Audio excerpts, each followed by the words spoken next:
pessoal, tudo bem? Seja muito bem-vindo, muito bem-vinda a mais uma aula aqui da Escola Bíblica Dominical. Na verdade, não é dominical, né? É Escola Bíblica, você pode assistir a qualquer hora que seja, tá certo?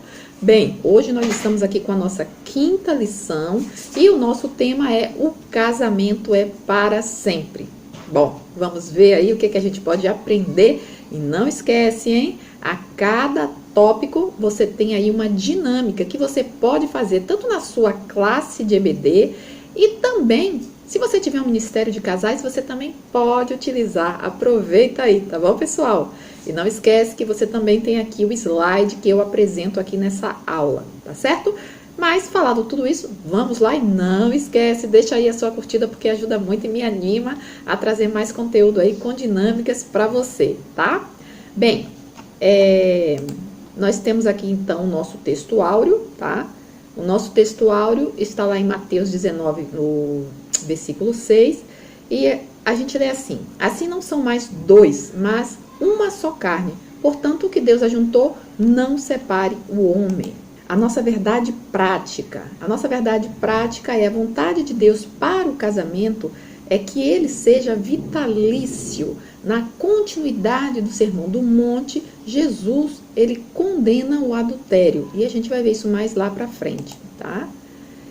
Vamos fazer agora a nossa leitura bíblica em classe. Se você quiser, você pode abrir a sua Bíblia aí em Mateus 5. Se, do contrário, você não estiver interessado, então você pode me acompanhar aqui junto comigo, ok?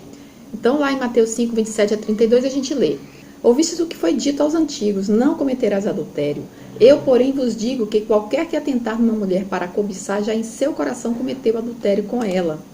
Portanto, se o teu olho direito te escandalizar, arranca-o e atira-o para longe de ti, pois te é melhor que se perca um dos teus membros do que todo o teu corpo seja lançado no inferno. E se a tua mão direita te escandalizar, corta e atira para longe de ti, porque te é melhor que um dos teus membros se perca do que todo o teu corpo seja lançado no inferno. Também foi dito: qualquer que deixar sua mulher, que lhe dê carta de desquite. Eu, porém, vos digo que qualquer que repudiar sua mulher, a não ser por causa de prostituição, faz que ela cometa adultério. E qualquer que casar com a repudiada, comete adultério. Então, aqui eu destaquei da revista para a gente acompanhar, né? E diz assim: no Sermão do Monte, em que Jesus evidencia a justiça e o caráter do discípulo, acima da postura dos escribas e fariseus, a preservação do casamento foi muito bem destacada.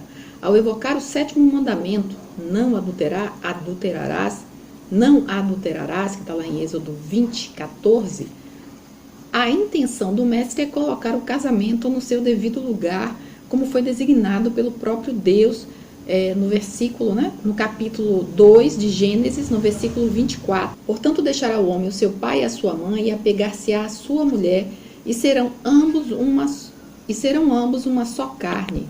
Bem, então lembrando, né, pessoal, que justamente quando Jesus ele fala, do jeito que a gente já tem visto aqui, né, a gente está estudando o Sermão do Monte, e o Senhor Jesus, ele sempre está demonstrando ir muito mais além daquilo que os homens se coloca como padrão. Ou seja, Jesus, ele sempre fala: ouvistes o que foi dito, eu, porém, vos digo. Ou seja, o Senhor está sempre colocando algo novo, algo que é muito mais elevado, mas é algo que é muito melhor para o homem. E assim também demonstrando ao homem como nós somos falhos, né? Como nós somos... como nós erramos, como nós estamos distante, longe daquilo do que o Senhor realmente deseja para nós e, claro, né, com uma vivência muito melhor, muito mais elevada, se, obviamente, nós nos colocarmos, nos submetermos àquilo que o Senhor deseja para nós.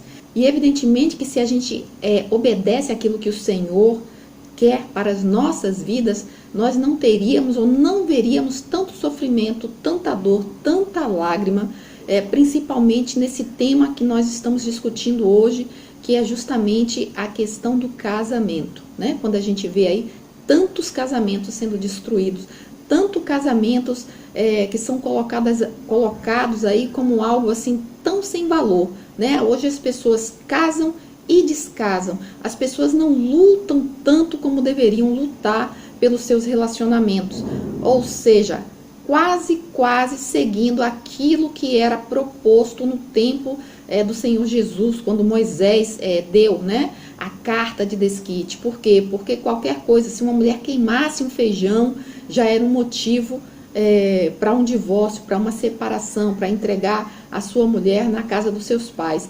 E o Senhor Jesus, ele não coloca dessa maneira, ele coloca justamente de uma forma muito mais elevada, dizendo que é necessário sim que haja um sacrifício, que haja aí uma paciência, tolerância uns com os outros. Se a gente puder, né, dessa forma, agir dessa maneira, obviamente que seria muito menos a dor causada pela questão do divórcio, não é verdade? Bom, então vamos seguindo aí no nosso conteúdo. A nossa palavra-chave, né, casamento.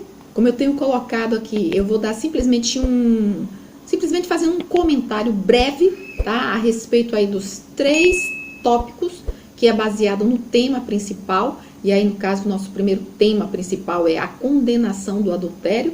E aí a gente vai verificar aí rapidamente o que é o adultério, né, a posição de Jesus quanto ao adultério e os males do adultério. Então, vou falar assim rapidamente para a gente não perder muito tempo, porque aí você vai ter aí uma visão geral de tudo, né, com uma certa profundidade, mas também, se for o caso, você também pode estar na sua sala de aula, né, podendo aí tanto levar aos alunos, se você for professor, como também no seu próprio debate, né, a respeito desse tema. Então, o primeiro comentário que a gente faz aqui, que eu tirei, é a respeito do que vem a ser o adultério. Claro que se eu perguntar para você o que é adultério, rapidamente você vai me dizer, né, você vai me responder, porque é algo bem comum, algo que nós sabemos como funciona, o que significa, certo? Mas aqui no caso, no grego, tá? A gente vê a palavra, né, o verbo moicheo, que é cometer adultério, ser um adúltero, ter relação ilícita com a mulher de outro, né? Permitir adultério, ser devassa. Biblicamente, o adultério é definido como uma relação sexual que um homem casado tem com uma mulher que não é a sua esposa e vice-versa. E a idolatria era chamada figuradamente de adultério, e a gente vai ver mais para frente como o próprio Deus coloca, né, no caso aí o povo israelita, né, como sendo aí o Senhor, né, a Deus, né, o noivo, a noiva, né, hoje a gente vê a noiva como a igreja. E a gente tem então aquela ideia de adultério quando o povo judeu, o povo israelita, se juntava a povos que não eram os povos que adoravam ao Deus único e verdadeiro, mas sim adorava aos deuses dos outros povos, o povo pagão, né, que tinha aí então a idolatria. Era um povo que não reconhecia Deus como seu Deus verdadeiro, único, invisível, mas sim reconhecia outros tantos deuses, que eu não vou citar o nome aqui, mas que a gente sabe dos povos antigos, né, que são aí os filisteus, os cananeus, e tantos outros povos que a gente vê no Velho Testamento. Então isso aí já se determinava a questão de um adultério para com Deus. Então veja que Paulo, ele comenta com os coríntios, lá em 1 Coríntios 5:1, que a gente vai ler, que diz assim, olha, geralmente se ouve que há entre vós fornicação, e fornicação tal que nem ainda entre os gentios se nomeia, como é haver quem possua a mulher do seu pai. Então o que a gente observa aí é como o apóstolo Paulo, ele coloca essa questão aí do adultério, que também é conhecido como fornicação, que é justamente uma relação sexual ilícita, que como a gente viu aqui, Paulo está dizendo, olha, que nem se nomeia tal coisa entre os gentios. Ou seja, nos gentios a gente poderia até esperar isso, porque são pessoas que não conheciam a Deus, mas vocês que já conhecem o Senhor, que estão caminhando, que são cristãos, então está havendo esse tipo de atitude, de comportamento no meio de vocês. Então Paulo aqui, ele chama atenção, né, em relação a isso. Então veja que lá em Levítico 18 a gente vai ver essa questão também, quando ele lá nesse capítulo fala a respeito do adultério, da fornicação, homossexualidade, lesbianismo, a relação sexual com animais, relação sexual com parentes próximos, né? E aí, esse capítulo ele vai citando outras coisas que, se você quiser, você dá aí uma olhadinha, tá? Por quê? Porque são justamente comportamentos que não eram aceitáveis no povo de Deus, né? O Senhor aí, ele coloca tais questões como sendo totalmente intoleráveis.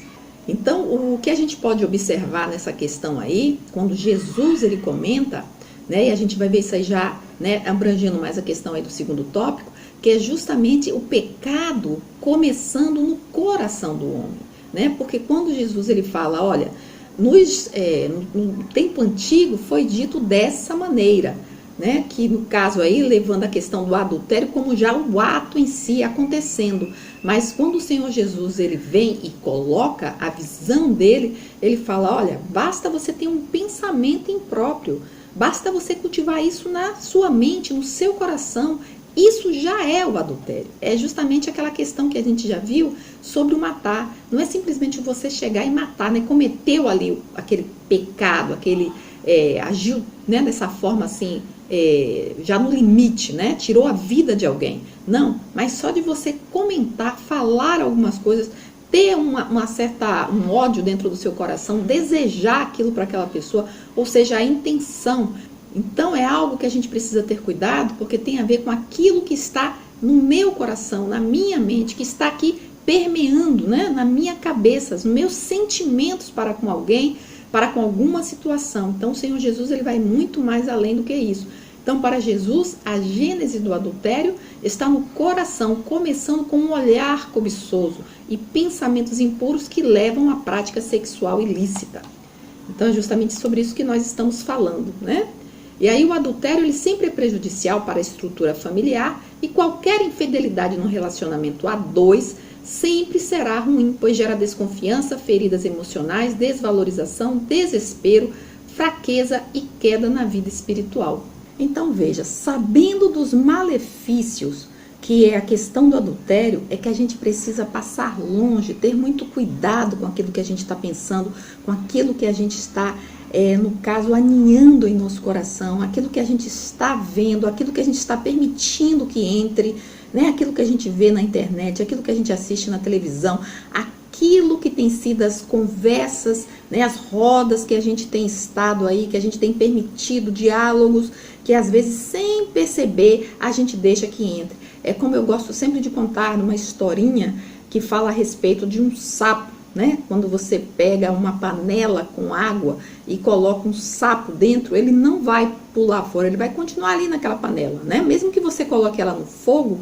o que vai acontecer é que ela vai esquentando devagarinho, devagarinho, quando menos o sapo espera, ele está cozido, né? Então é justamente dando a ideia de como que a gente precisa de cuidar de tudo aquilo que nos cerca, que é justamente a forma que você tem de blindar o seu relacionamento, de blindar a sua mente, de blindar aquilo que Deus deseja para você, né?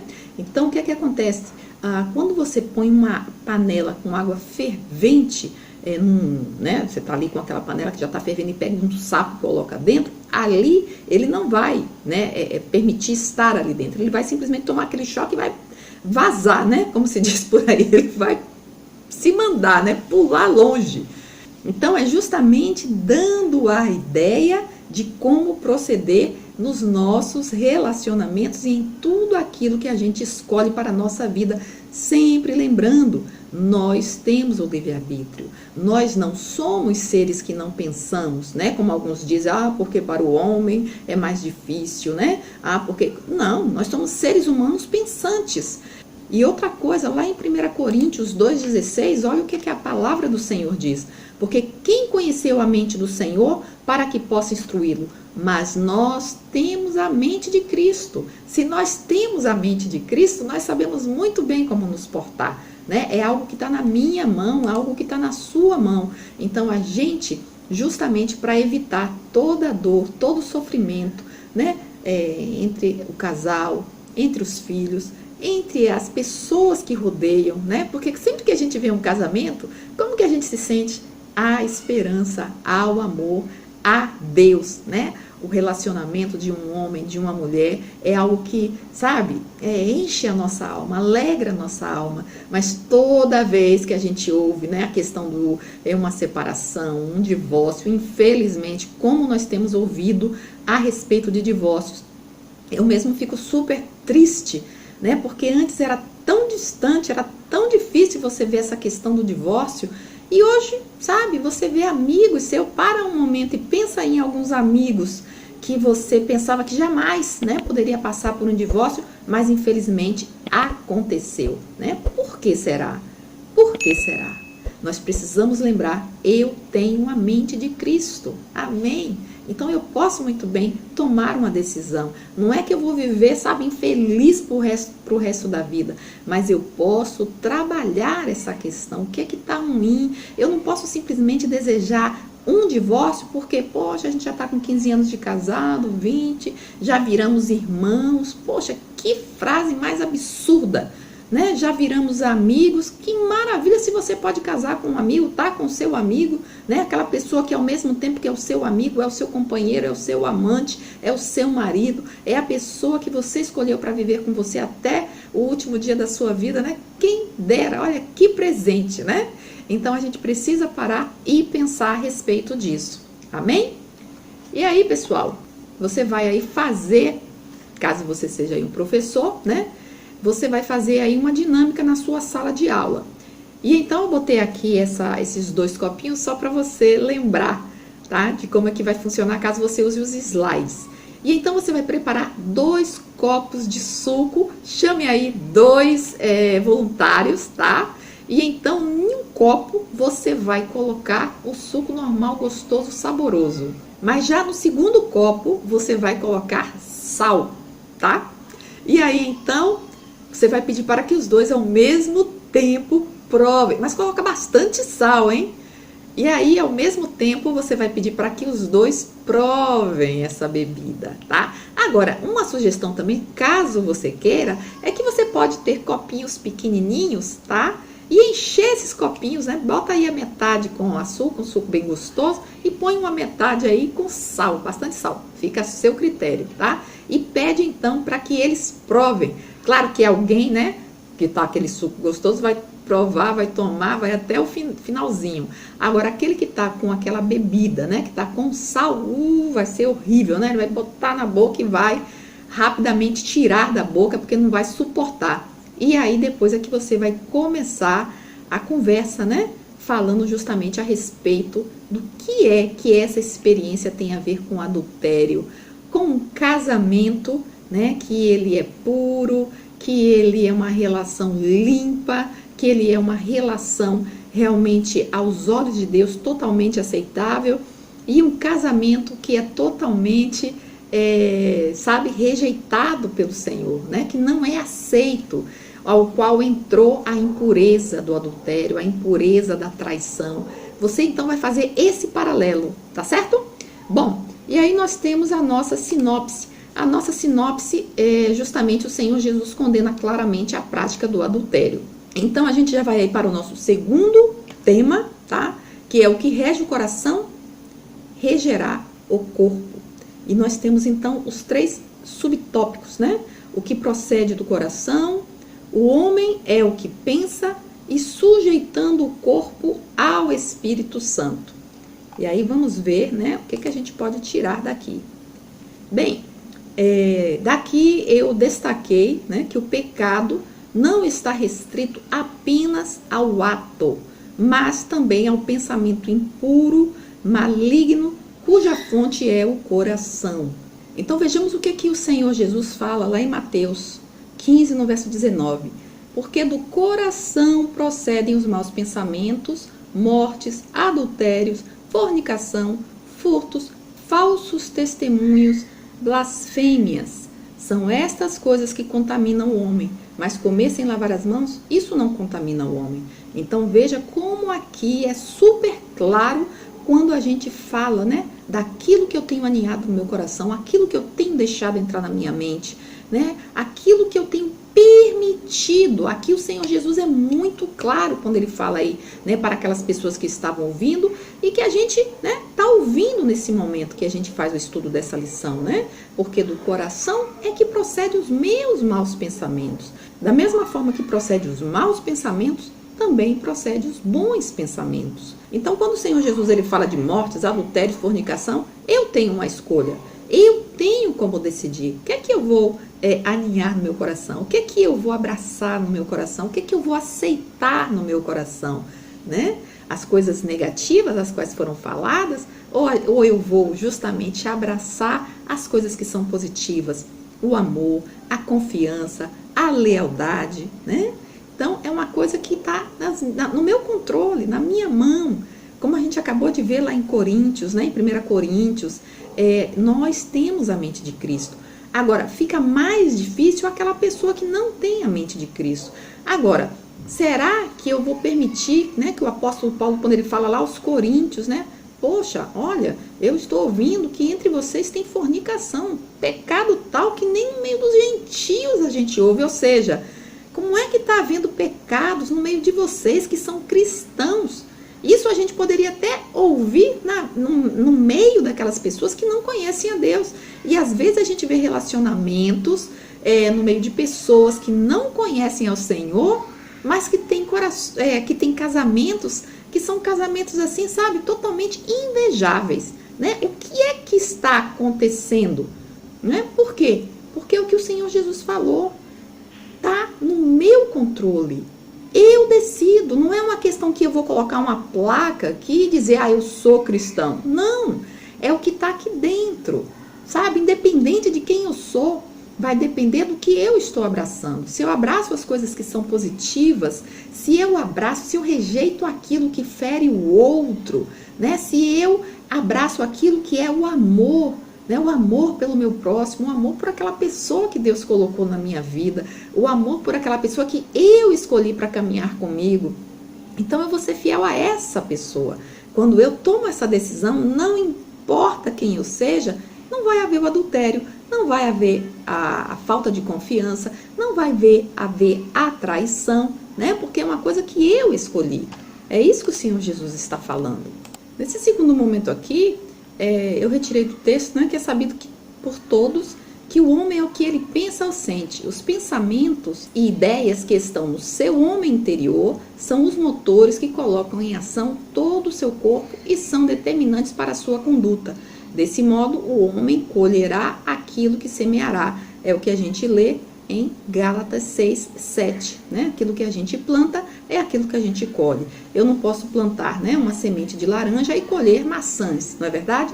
Então, para que eu tenha um casamento que verdadeiramente seja digno de Deus, seja digno de quem eu sou, então eu tenho que fazer as escolhas certas, eu tenho que plantar aquilo que eu quero colher. Eu não posso plantar algo que seja nocivo para a minha relação e desejar que aquilo, né, que eu estou construindo no meu casamento seja maravilhoso. Né? Vai depender, para que ele seja maravilhoso, que eu respeite o meu marido ou a minha esposa, né? Que eu seja fiel a esse relacionamento, seja lá quem seja, né? Que eu seja leal, que eu busque coisas verdadeiramente que dignifique o nome do Senhor. Então, aí sim eu vou poder construir uma relação que verdadeiramente agrade a Deus e faça com que todos, né, estejam felizes com essa relação. Porque veja que lá em Tiago 1, no verso 14 e 15, a gente vê que cada um ele é engodado, ou seja, envolvido, né, enganado por sua própria cobiça. Enganado no sentido de que, olha, quem que você está enganando na verdade, né? Então nós somos engolidos, porque cada um é engodado por sua própria cobiça, o desejo, né, do seu coração, a qual dará luz ao pecado. E esse pecado, uma vez consumado, gera a morte. E quantas vezes, né, pessoal, a gente vê relacionamentos aí das pessoas que cometem o pecado, cometem o adultério, cometem aí uma traição, né, que faz com que todos sofram, com que todos chorem, e depois essa própria pessoa fica arrasada, né, e diz que não sabe como fez, por quê, como aconteceu e tal, e pede perdão. O perdão ele pode ser, sim, dado, né, ele pode ser, sim, doado. O Senhor Jesus nos perdoou. Então vai depender muito desse outro cônjuge que foi ferido, né? Se ele vai ou não aceitar esse perdão. Se ele aceitar é uma maravilha, mas e se ele não aceitar? É um casamento que foi destruído, né? Por um momento, por um vento que passou ali, aquela pessoa, ele, né, no caso aí, deu vazão àquele desejo, a luxúria, né, do seu coração, da sua alma, das suas emoções, e ali deixou-se levar por uma pessoa, né, no qual não houve amor, foi só questão de corpo, e ali você destruiu todo um casamento, um relacionamento, uma aliança que foi quebrada, não é verdade? E às vezes sem pensar na dor que ela vai estar trazendo para esse casal, como eu já falei, para os filhos, se houver, e para todas as pessoas que estão ali, que fazem parte da vivência desse casal, né? E aí, o terceiro e último, que eu quero também destacar aqui, é que o caminho para que o cristão possa dominar bem o corpo é viver na dependência do Espírito Santo, né? Já que a gente está falando aí sobre a questão dos desejos da alma, né? Dos desejos da mente, né? Do coração, do corpo, da carne, né? Que acaba nos enganando. Então eu preciso sim caminhar no Espírito. Por quê? Não é no Espírito ao qual eu faço parte, mas é no Espírito Santo, é o Espírito de Deus que habita em mim, né? Porque como a gente tem falado, se eu tenho a mente de Cristo, logo eu tenho como ter o domínio, né? Porque um dos frutos do Espírito, né, é o domínio próprio. Então eu tenho como ter esse domínio, não tem desculpa, né? Eu, quando cometo um pecado, eu sei o que eu estou fazendo. Quando eu tomo uma escolha que não é boa, eu sei o que eu estou fazendo e eu sei o que eu posso colher daí, não é verdade? Então lá em Gálatas 5,16 é justamente o que nos diz, né?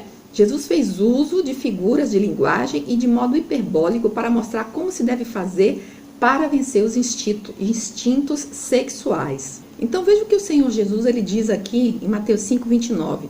Portanto, se o teu olho direito te escandalizar, arranca-o e atira-o para longe de ti, pois te é melhor que se perca um dos teus membros do que seja todo o teu corpo lançado no inferno. É claro que aqui a gente está falando metaforicamente, né? O Senhor Jesus, ele aqui não tinha o desejo, ou não tem o desejo, ou não está falando claramente para você arrancar seu dedo, sua mão, né? Senão você teria que arrancar a cabeça logo, e é como se você tivesse, no caso aí, né, causando aí um suicídio, né? Não é verdade. Por quê? Porque no caso, se você arranca um dedo, uma mão, um olho, o que adianta se o problema todo está aqui? Se o problema todo está aqui? Se o problema todo está dentro, não é verdade? O que a gente tem que fazer é justamente se afastar, né? Correr para longe. Como algumas passagens da Bíblia diz, olha, fica longe disso, isso que, sabe, mexe com você, porque aquilo que mexe comigo não é o que mexe com você, né? Às vezes a gente não consegue respeitar muito isso, né? Por isso que aí muitas vezes gera o legalismo, né? Você quer que aquilo que não é bom para você não seja bom para mais ninguém. Mas acontece que uma coisa que é pecado para mim, não é que é pecado para mim, mas algo que eu não consigo vencer, ele é, digamos, pecado. Mas eu não consigo vencer. Mas para você, você vence tranquilamente, né? Você não tem problema com aquilo. Então, por que você que tem que ser arrancado da sua vida? Não precisa ser arrancado. Por quê? Porque você não tem problema com isso. Isso não significa nada para você, não é? Então, nesse caso aí, o que o Senhor Jesus está dizendo você tem algum problema, tem algo que está mexendo com você, que está na sua mente, que não está deixando você em paz, se afasta disso. Vai para longe disso, seja lá o que for na sua vida. E é claro, a gente tem formas sim de se livrar de situações assim, né? Às vezes você pode conversar com alguém, né? Com um pastor, com alguém que pode te ajudar, alguém que é de confiança, algo que está realmente, que você sabe que está sendo mal para você, que pode te prejudicar, né? Não é você guardar e ficar alimentando aquilo. Tem certas coisas que quanto mais você alimenta, mais poderosa aquela coisa fica, né? Uma outra coisa que você pode fazer, além de conversar com alguém de confiança, é orar, né? É jejuar, porque quando você jejua, você fortalece o seu espírito, como a gente estava vendo agora há pouco, né? O Espírito Santo de Deus, ele nos dá o domínio próprio. Então você não está só, a pessoa não tem que lutar sozinho por algo que está sendo difícil para ela, mas ela tem que usar todas as armas espirituais, né, para poder vencer esse pecado, vencer essa tentação, porque não tem jeito, pessoal. Nós estamos cercados por tentações por todos os lados, né? Então a gente precisa saber que a gente tem as armas que nos dão vitória, as armas espirituais que estão na Bíblia, que o Senhor nos ensina, nos mostra, o Espírito Santo nos guia. A gente não está só e a gente não precisa se dobrar ao pecado e destruir toda uma vida, né? Destruir algo tão bonito que Deus deu, né, a você, que no caso seria um casamento, um relacionamento, se você está nele, se você está pensando em entrar nele, né? Infelizmente, eu tenho certeza que algumas pessoas talvez estejam assistindo e tenham passado por ele, né? Por alguma situação, sofreu na carne essa questão de um adultério, de uma traição, né? De um rompimento. E é muito doloroso isso, não é verdade? Mas, enfim, a gente tem sim como vencer, né? Com a ajuda do Espírito Santo de Deus. Então, pessoal, o versículo que eu quero destacar aqui, que é muito importante que a gente traga a nossa memória, traga a nossa lembrança, se encontra lá em Gálatas 2:20, que diz: já estou crucificado com Cristo e vivo, não mais eu, mas é Cristo que vive em mim. A vida que eu agora vivo na carne, eu vivo pela fé no Filho de Deus. Por quê? Ele foi quem me amou e ele a si mesmo se entregou por mim. Então veja que interessante essa passagem bíblica, né? Essa passagem bíblica nos dá fé para enfrentar todas as tentações que se colocam diante das nossas vidas. Então, se você abraça, né, essa verdade bíblica, então você vai conseguir vencer, sabe? Qualquer que seja a tentação, a dificuldade que você estiver enfrentando na sua vida, é Deus quem vai te dar força para vencer. Por quê? Porque quando você crê nisso, aí sim você consegue ser conduzido pelo Espírito Santo, andar no Espírito Santo, andar no Espírito, né? Vivenciar, deixar o Espírito te guiar, deixar o Espírito conduzir você naquele caminho que você sabe que é o caminho que te conduz para a vitória. Bem, aí você vai então, a gente vai entrar na segunda dinâmica e como que você vai fazer? Você vai precisar, tá, de balões.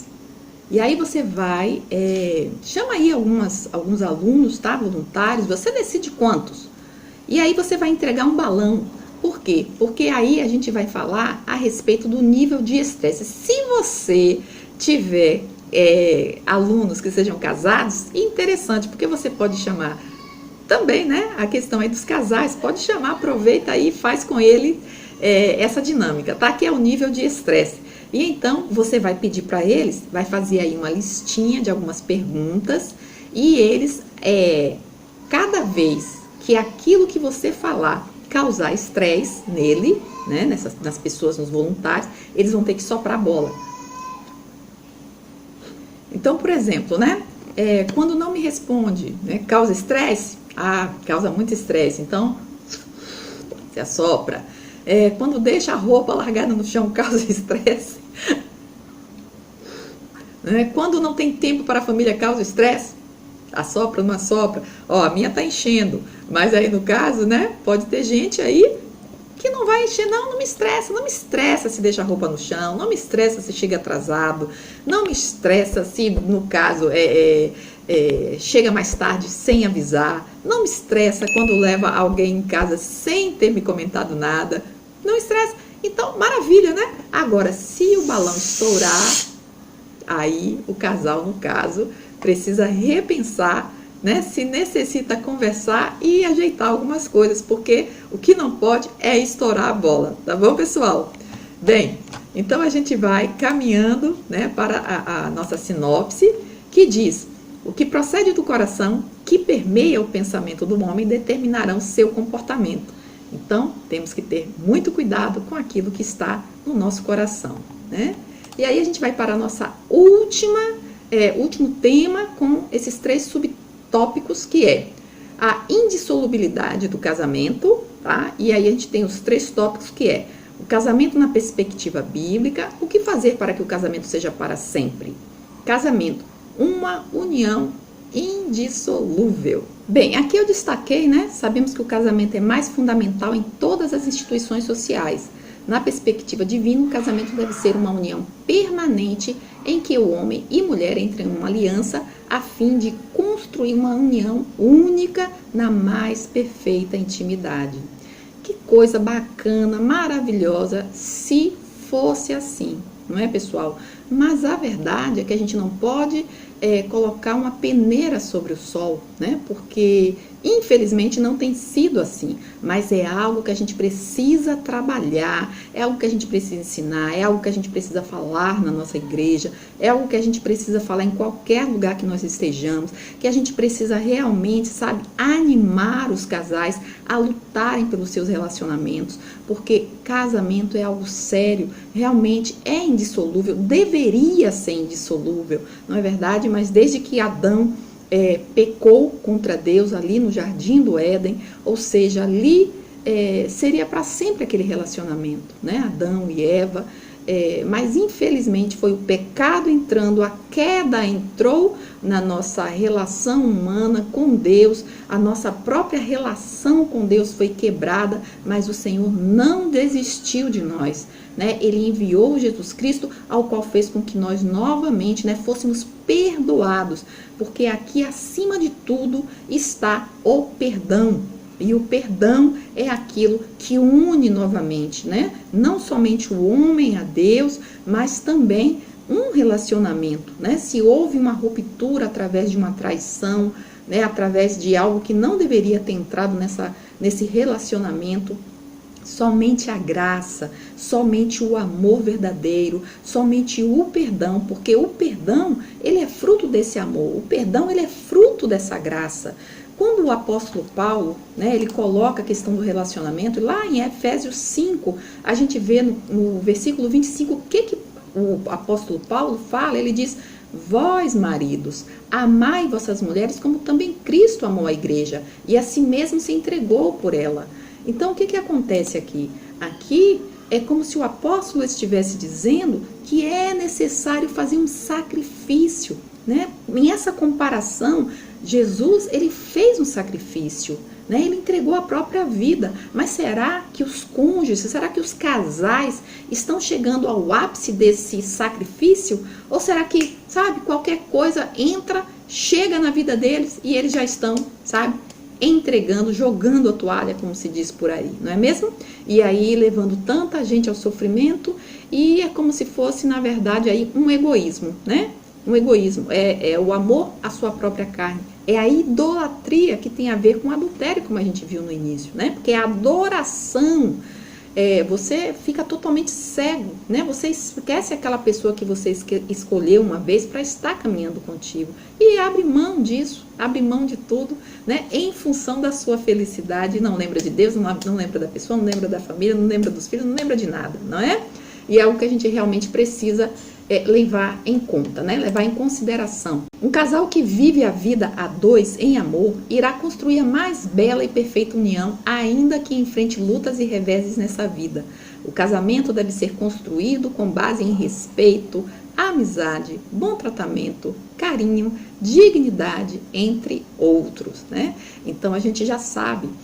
Por isso que eu falo, né, que a igreja, ela precisa, assim, sabe, trabalhar essa questão dos relacionamentos. Inclusive, quando uma pessoa entra, né, na questão do casamento, ela precisa pensar muito antes de entrar. Não pode simplesmente ir entrando no casamento e achando que é algo fácil. As pessoas pensam que casamento, sabe, é só, sabe, tem duas pessoas ali, você não precisa fazer nada, se uniu e já está, e a coisa vai acontecendo. E não é assim. A gente precisa trabalhar, a gente precisa estudar. Eu acho que tinha que ter escola de casamento, sabe? Escola para casamento, escola mesmo, sabe? Para os relacionamentos, antes daquele casal entrar no casamento, ter a ciência. Não fazer aquele classe de noivos, né? Aquela classe quando você está pensando em casar e se faz uma classe de noivos. Não, deveria ser algo que teria que ter uma classe mesmo, sabe? Para os relacionamentos, para as pessoas que estão namorando, para elas verem que a coisa não é tão simples assim, né? É algo que você realmente precisa sim se sacrificar. Precisa saber o que é amar o outro, o que é saber tomar decisões certeiras, né? Para você não destruir a sua vida lá na frente.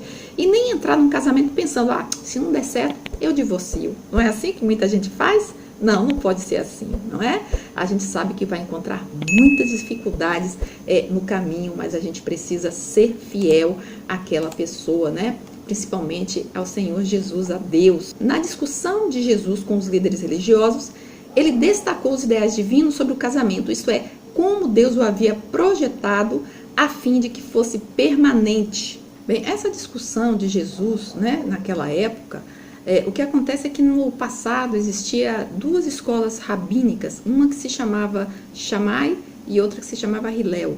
Então a primeira, no caso a Shammai, o que ela determinava era que era possível sim a questão do divórcio a partir do adultério, né? Já a segunda, ela era mais liberal, levando em conta a questão daquilo que desagradasse o homem, né? Porque a gente precisa lembrar que a mulher, ela não tinha vez, ela não era considerada, né? A mulher, tanto que a gente lembra lá de Jesus, né? Quando houve a mulher adúltera que foi colocada diante do Senhor. Então o que que ocorre? Onde estava o homem? O homem provavelmente fugiu. E não só que ele tenha fugido, mas com certeza, pela cultura daquele tempo, daquele momento ali, o homem simplesmente ele foi conduzido, né? Ele foi, tipo assim, fizeram vista grossa para que aquele homem não estivesse ali no meio, junto com a mulher.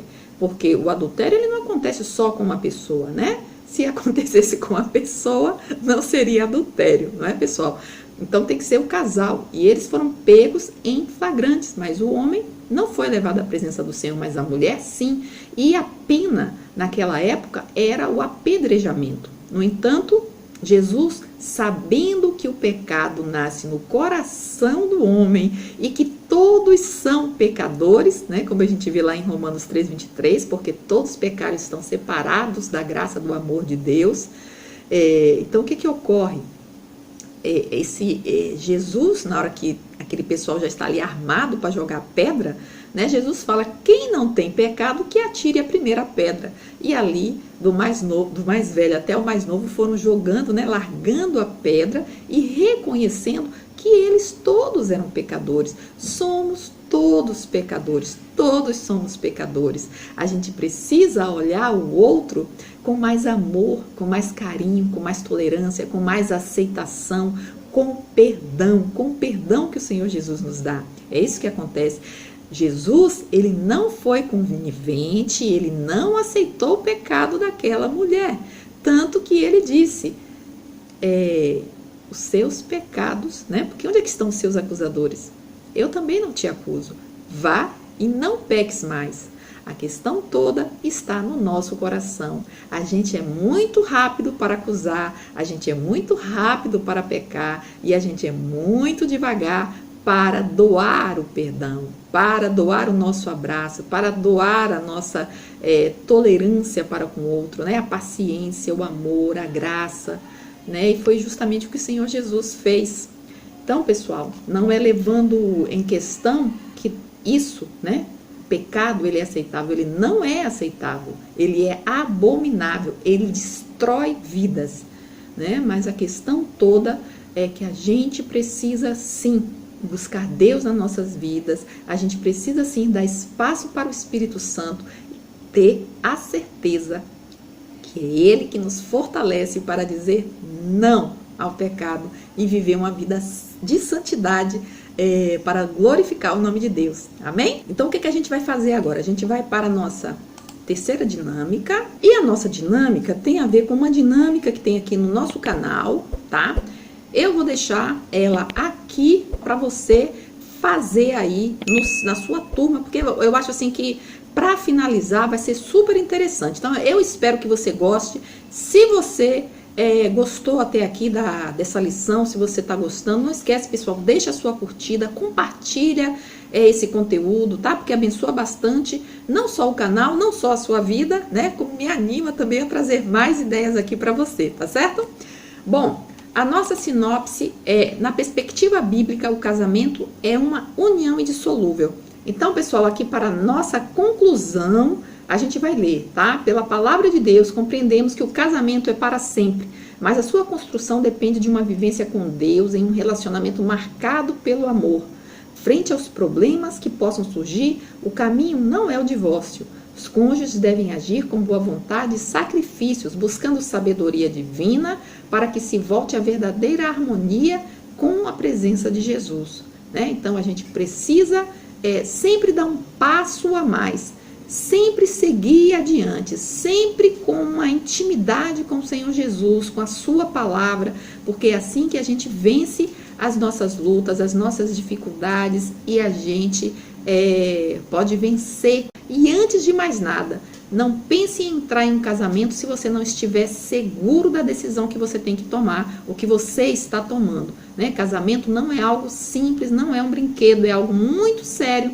Então, se você não quer se divorciar e não deve passar isso na sua mente, se passar, você não está pronto para casar, tá? Casamento é para sempre, tá certo? Um grande abraço, fica com Deus e até a próxima, pessoal. Bye, bye.